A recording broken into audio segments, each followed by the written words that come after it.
I put people on a pedestal above me, whether it was academia, it was their job, it was what I thought they were doing well in life, all those different things. I had quite a negative mindset towards myself and I didn't have any other explanation. So the only explanation was that I was the problem. I'm so grateful now to have the awareness that I do, because if I didn't, I don't know where I'd be, what my self-worth or self-esteem would be. I really don't.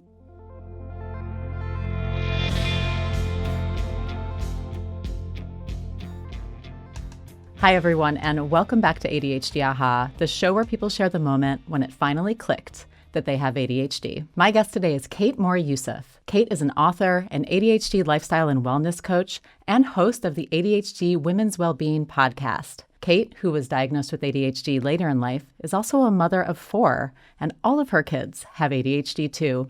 Kate, welcome to the show. It's great to see you again. Thank you, Laura. Good to be here. So you have quite the ADHD family tree. Let's start with you. You were diagnosed during the pandemic. Can you tell me and our listeners what was going on? Yeah, so it's like etched in my brain and my memory, and not many things are. But it was November 2020, and I was at home like everyone else was. I had 4 kids, homeschooling, trying to, start a new business. And there was just obviously a huge amount going on. And it was my middle daughter, who was 9 at the time, who I could just see was struggling really, really badly with the online learning. She just couldn't even sit through, a 20-minute online class. And so I just started Googling and looking and thinking, we've been told that it wasn't dyslexia and it wasn't dyspraxia. No one ever mentioned ADHD. And I put in all her symptoms, and there was, she had a huge amount of overwhelm and there was meltdowns and all sorts of things. But essentially she was quiet, sweet, giggly, thoughtful, daydreamy, lovely, non-disruptive girl. Yeah. And I put all those things in, and it came back as, have you, considered ADHD in girls? And at that moment, it was that penny dropping moment of, I can see all of this in her, but I could see so many of these traits in myself as well. And I started looking in like teenagers and women and, the incarnations of myself that I could remember. And I just saw myself in every chapter of my life. So I was 40, she was 9. We were both diagnosed within about 2 weeks of each other. Wow. That was a huge pivotal moment in both our lives. It's taken us down a new way of living, I guess. What did you remember about growing up and being her age or around that age? I remember it wasn't necessarily the academia stuff. It was more like a sense of like looking on the outside and looking in and thinking, why does everyone get that? Why is that landed so easily? Why is everyone understanding those instructions? Why is everyone doing that and they're not having to ask the same question over and over? Or why was that homework really easy for someone? Or why did they just hand stuff in and not procrastinate? Or why did people find it easy just to sit through a class and not kind of doodle or tap or fidget or look out the window or feel like your internal organs were like climbing out of your body because it was so boring?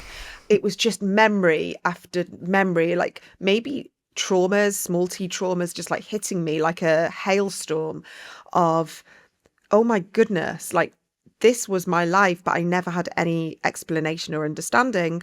But there was also the emotional side, huge, the emotional side with the sensitivities, maybe friendship dynamics, definitely the anxiety, maybe the propensity for OCD, the worrying, the overthinking, the nighttime palpitations that I used to get. I see how it manifests in such small ways, but in such ways that really can kind of take over your life, but no one ever talks about it. That was a really vivid description. And I think there were a few things that you said that really showed how these things manifest in the body and bodily feelings. Like, I know literally that your internal organs weren't falling out. I don't remember exactly what you said, but that feeling that you had. Can you talk a little bit more about that? Just like physically, what does ADHD feel like to you? So interesting. I've just come from getting my nails done. The lady who was doing my nails said to me, why are you always you just have one nail, like one color, you never have like patterns or you never have anything interesting. And I was trying to explain to her, I cannot sit for any longer than just you doing the color and so I can leave. And obviously we didn't really talk about ADHD in huge amount of detail, but there was a lady behind me and she went, oh my God, I'm exactly the same. She said, I have to have my nails done, but the sitting is excruciating. And that is kind of an analogy where I see other people and they're sort of just sitting and they're relaxing, and people just sit on couches, or they're not constantly feeling like there's this internal restlessness. And that's not necessarily just about the sitting, the physical sitting. It's internal restlessness of, I should be doing something. I need to be productive. There must be something I'm missing, or I should be working on something, or my brain is just constantly wanting to be active, even though I'm burnt out, even though I'm exhausted. And in a way, it's great because I have lots of ideas and lots of things that I want to do. And I feel like every moment counts in life. But on the flip side, I would sometimes just love to be able just to sit and just enjoy sitting and relaxing and resting without thinking I should be researching something, or I should be doing something, or I should be multitasking. So it's kind of a constant internal battle that I have, which even that in itself is quite exhausting. Yeah, I relate to that. It's, that's that hyperactive mind, right? And that feeling of, why can't I just be present? And the frustration that I feel with not being present, but kind of, and tell me if this resonates, Kate, like being overpowered by, I don't know if it's a fear, but a fear that I'm not living up to my potential and what Very my much potential so. could be in this moment, in the future. Yeah, talk to me about that. Yeah, I 100% relate to that. I feel like I live in this universe where if I don't constantly, every minute is not productive, I could be missing out on doing something. Or what happens if I don't fulfill my potential and I only have this one opportunity? And I always relate to this. There's a line in Hamilton, and I think he says, like, writing like you're running out of time. And Oh my God, Kate, you're not the first guest on this show to reference that exact line. No way. Oh my God. That's so No funny. way. So that literally landed, and I was like, oh my God, he must have had ADHD. And then I listened back, and then it was like, yes, he definitely had ADHD, listening to all the different things. But that's kind of what it feels like. Like I've been given an assignment in life to just be as productive as possible. Now, I kind of feel like I've fulfilled that in some ways, but I'm always, I mean, listen, my job, it's almost like I have come to this world to try and be the antithesis of that, because I work in wellbeing. I'm very into helping people with regulation and calm and being present and breath work and mindfulness and being aware and spirituality and all of that. But it's because I struggle so much with it myself. And so I try and find a balance, and every day it's like I'm fine tuning and I never quite get there. And some days are better than others, but it's just this constant fine tuning of between the balance, the burnout, the brilliance that we have. I think I've got a workshop on this. I think I coined it sort of burnout, balance, brilliance, and something, boredom maybe. And it's just, Yeah, it's it had constant. alliteration is what you're saying. Yes. Yeah. Yes. Some B somewhere. Exactly. Yeah, it's really tricky to manage all of that. And it's so interesting how we, I'll say for us too, maybe not for all people with ADHD, it can be so good at supporting and empathizing other people with the very things that we struggle with. Very much so. So when you did get diagnosed with ADHD, what was your immediate emotional reaction? I was really emotional. I think I broke down. In tears, and I couldn't believe that I was like finally getting validation from a psychiatrist. It wasn't like I'd read it in a self-help book. There was a medical doctor saying to me, this is the explanation to what you've gone through throughout your whole life. There was definite relief and validation, but then came definite grief and sadness and anger, and just how did this get missed, and why wasn't I supported, and all the things that I could have got help with. I put people on a pedestal above me, whether it was academia, it was their job, it was what I thought they were doing well in life, all those different things. I'd call myself things like flaky or inconsistent or easily bored, or I'd never finish things. And so I had quite a negative mindset towards myself, and I didn't have any other explanation. So the only explanation was that I was the problem. It was my personality. It was my lack of discipline. Maybe it was my parents, maybe they did something wrong. And, like most people with ADHD, they've seen how ADHD manifests in their family life and their generational patterns. So, it still trips me up all the time, ADHD, all the time. And so I'm so grateful now. I'm so, so grateful to have the awareness and the understanding and the insights that I do. Because if I didn't, I don't know where I'd be, what my self-worth or self-esteem would be. I really don't. I know that so many people with ADHD are often like, well, how can I be productive? What are the hacks that I can use to be productive? Just out of curiosity, does having that self-compassion and that awareness, does it lead to more productivity? It depends what productivity looks like to you and what that productivity is for. And sometimes we need to break that down a little bit as well, understanding the pre-ADHD version of productivity and that post version. Listen, we know that in our community, burnout is very common. So we need to recognize that. Like, if I didn't know my ADHD was driving something, if I went into sort of like a hyper focus, if I noticed my social media use kind of going a bit crazy, I'm like, right, phone away for a couple of hours or laptop away, go and take a walk, go and do some cooking, go and do something creative, go and do some breath work. Like, I proactively pull back now because I can feel the sensations in my body. Like, I'm really in tune now with how my ADHD shows up in my body, whether that's tension, it's my palpitations. I really sort of experience palpitations quite a bit. Oh, wow. It's my gut. So maybe the productivity we sensed or wanted is not good for us. So that needs to look different to us after the awareness. I hope that answered your question.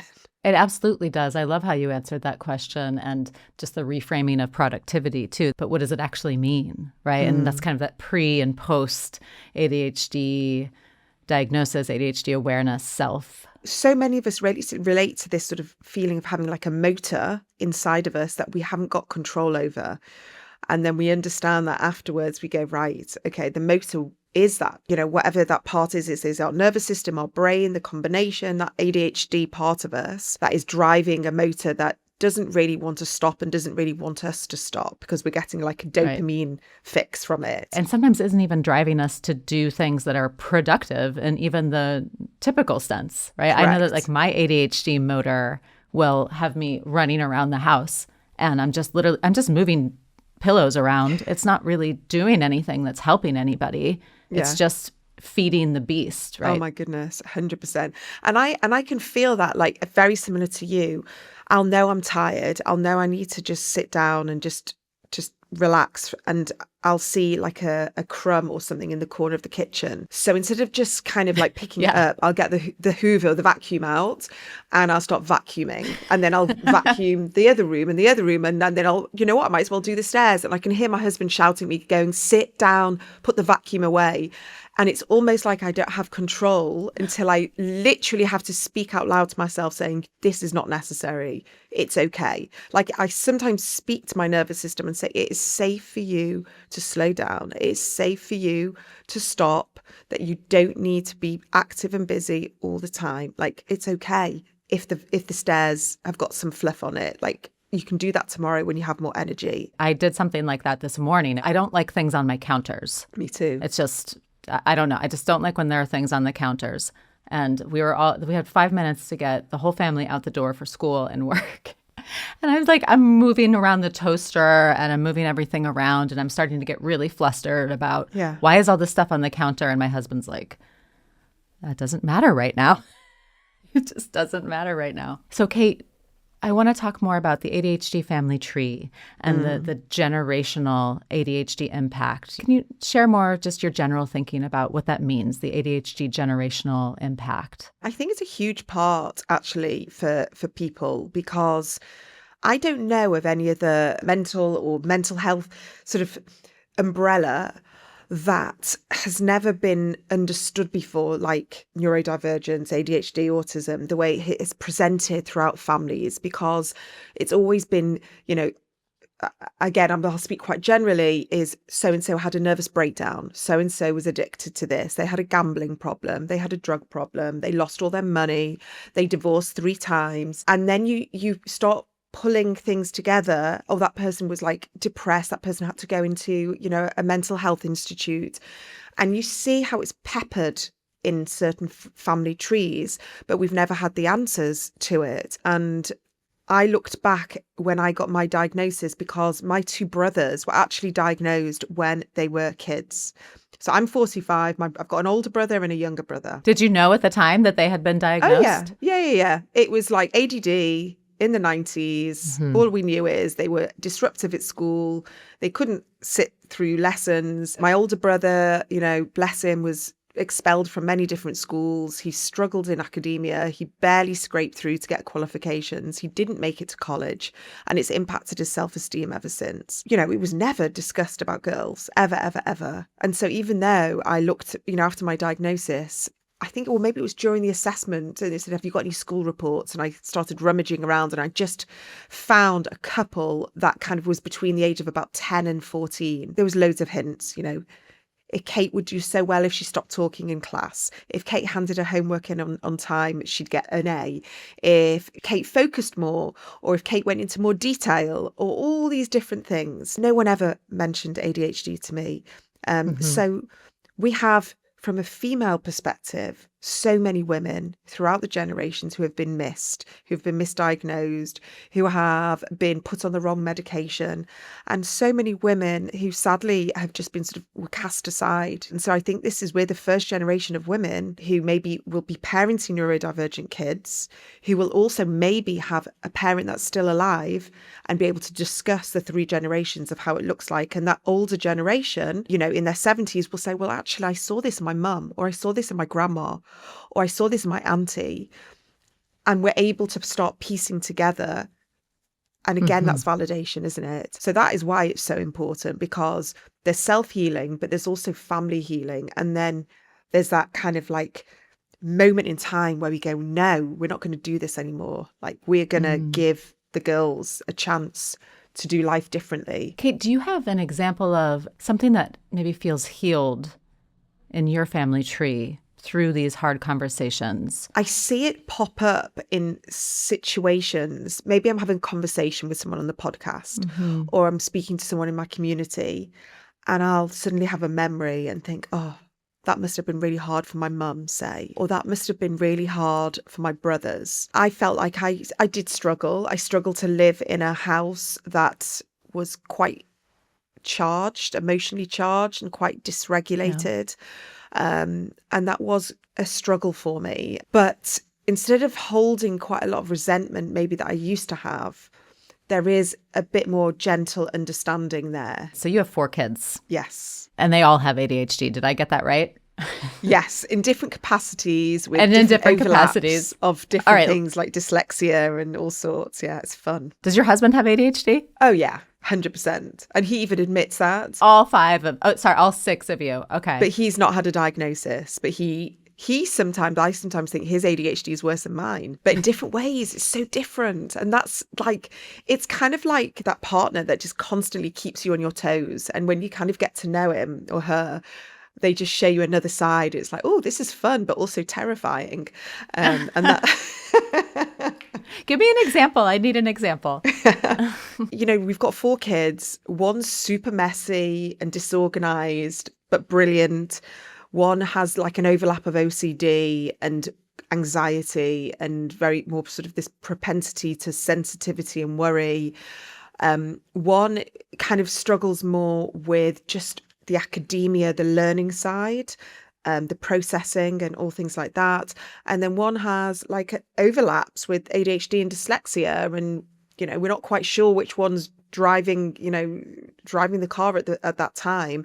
And then you've got me, who's trying to regulate the house while trying to regulate myself and trying to be aware and try and help them all. And a lot of the time they don't even want my help because I'm boring and I'm nagging them, and all I do is talk about ADHD. And so, yeah, but I do think that I just pepper in little moments of, well, that's your ADHD, or that is why you're struggling, or that is like your working memory, or I want to kind of give them the language, because I don't want them to grow up thinking that there's a problem there. But I'm also a very normal parent who gets angry, frustrated. I probably say the wrong thing. And every time I like lose my rag, I think, oh my God, I've done the thing that I shouldn't do, and I shouldn't, and I'm going to give them some form of, anxiety or issue.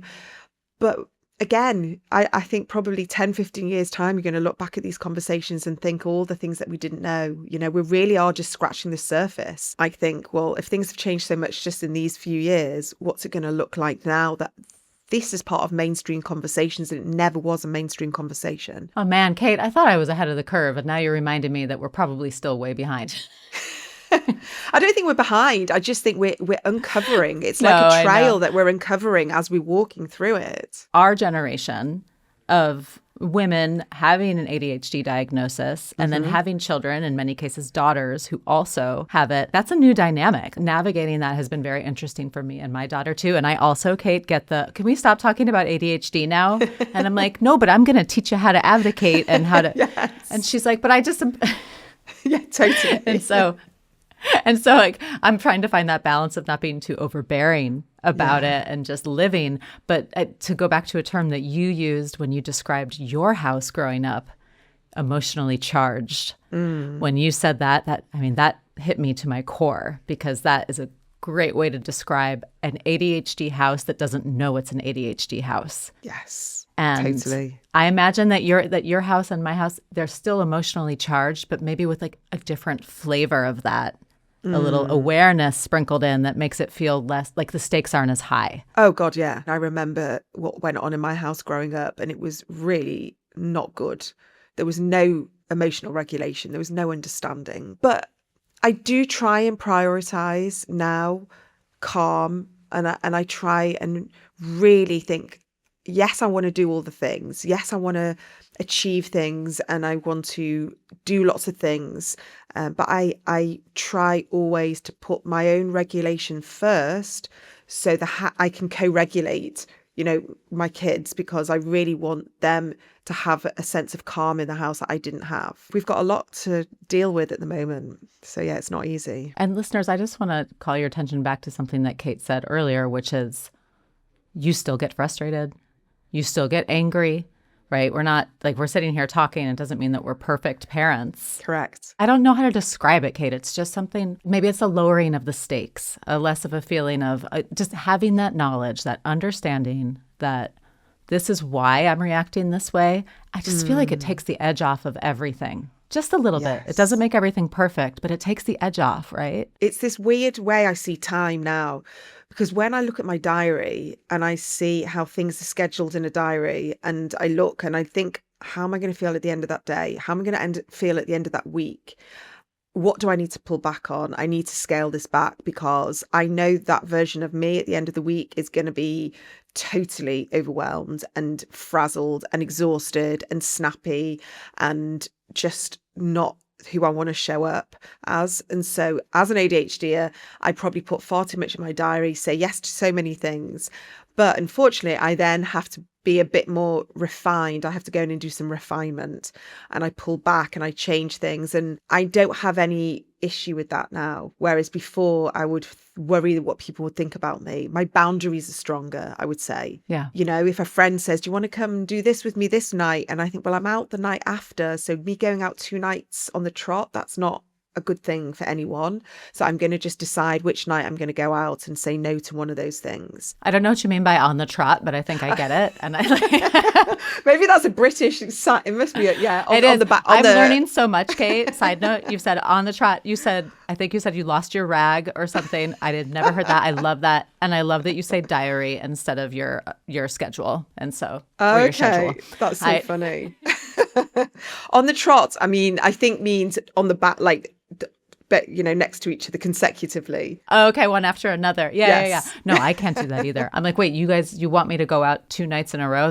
Yes. Have you lost it? What's the matter with you? What sane human being could ever do something like that? Yeah. That's now my reaction to it. Kate, tell our listeners a little bit more about what you're doing right now, the podcast, anything else you want to share? I show up every week doing the podcast, the ADHD Women's Wellbeing podcast. It's been going for over 4.5 years nearly. And I've got the book as well. And again, that's me just sort of sharing so much of what I learned from all the experts, but also my lived experience and what I've learned from my community and coaching and just living in the trenches.